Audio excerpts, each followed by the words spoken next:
आपल्यासोबत प्रसिद्ध शेफ विष्णू मनोहर आहे। विष्णूजी, तब्बल 3000 किलो तर्री पोहा। हो, आंतरराष्ट्रीय पोहा दिवस आणि नागपूरच्या पोह्याचं महत्त्व वेगळं आहे। तर्री पोहा असतो तसं गुगलला जर तुम्ही सर्च मारलं तर पोहा म्हटलं ते इंदोर आणि नागपूरचं नाव येतं।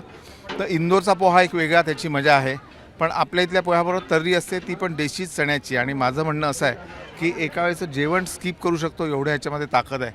आणि तर्रीमध्ये जे देशी चणे असतात त्याच्यात प्रोटीन्स मिळतं, पोह्यामध्ये आपल्याला कॅल्शियम मिळतं, विटॅमिन्स मिळतात। आणि त्याच्यामुळे हा तर्री पोहा जो आहे थोडा स्पायसी असतो पण मजा असते त्याच्यात। प्रत्येक नागपूरकर सकाळची सुरुवात कदाचित पोह्यांपासून, तर्री पोह्यांपासून करतो। त्यामुळे नागपूरचं स्टेपल फूड आणि स्ट्रीट फूड दोन्ही आहे। दोन्ही पण आहे। आणि सगळ्यात महत्त्वाची गोष्ट म्हणजे नागपूरला जी मंडळी येतात बाहेरून, मोठमोठी मंडळी, तर ती आवर्जून तर्री पोहा खातात। पोहे जे आहेत, आता तसं पाहिलं तर महाराष्ट्राच्या वेगवेगळ्या भागामध्ये पोहे बनवले जातात आणि थोड्या किलोमीटरवर अंतर येत जातो। किती प्रकारचे वेगवेगळे पोहे महाराष्ट्रात बनतात आणि त्याच्यामध्ये तर्री पोह्याचं स्थान काय? तर्री पोह्याचं स्थान अव्वल असेल असं मला वाटतं, कारण याच्यात मी आधी सांगितल्याप्रमाणे आपल्याला कॅल्शियमही मिळतं आणि प्रोटीन्सही मिळतात। त्याच्याबरोबर दडपे पोहे असतात। तुम्ही कोकणात जाल तर त्याची एक मजा वेगळी असते। एक दही पोहे नावाचा एक प्रकार वेगळा असतो। त्याच्यानंतर एक कच्च्या पोह्याचा दह्या घातलेला प्रकार, तो अजून एक वेगळा असतो। कांदे पोहे असतात, बटाटे पोहे असतात, आपल्याकडे फ्लॉवर पोहे, पोपट पोहे करतात आपल्या विदर्भामध्ये। असे सगळे वेगवेगळ्या टाईपचे पोहे असतात।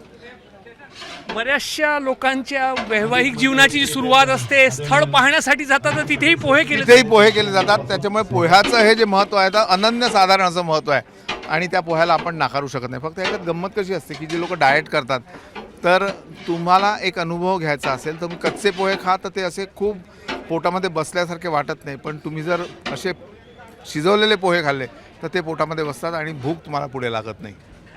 किती आणि कोणकोणते इन्ग्रेडियंट्स आज याच्यामध्ये तुम्ही वापरलेत? याच्यामध्ये अर्थात जाड पोहे तर आहेच, ते जवळपास 600 किलो पोहे आहेत।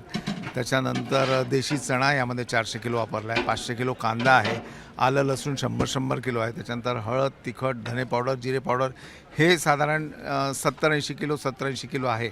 आणि तेल जवळपास 300 किलो याच्यामध्ये वापरलेलं आहे। आणि मेहनत आहे उपरवाले की करणी आहे, आणि वूड फायरवर हे बनवलेलं आहे। तर माझे कॅमेरामॅन दाखवतील, ही मोठी कढई आहे ज्याच्यामध्ये विष्णू मनोहर यांनी पहाटेपासून आज पोहे तयार केलेले आहे। आणि दुसऱ्या बाजूला ही दुसरी कढई आहे ज्याच्यामध्ये तरी जी आहे ती तयार झालेली आहे। विश्वविक्रम होत आहे, विश्वविक्रम होतो आहे।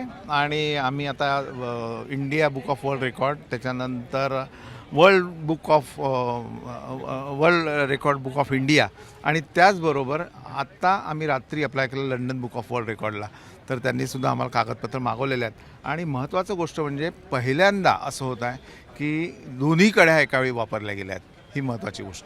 तर हे विष्णू मनोहर यांचा आणखी एक विश्वविक्रमी प्रयत्न आहे। आणि इकडे तुम्ही दृश्यांमध्ये पाहू शकता, सर्व नागपूरकर जे आहेत ते विष्णू मनोहर यांनी तयार केलेल्या या तर्री पोह्यांचा आस्वाद घेण्यासाठी आलेले आहे।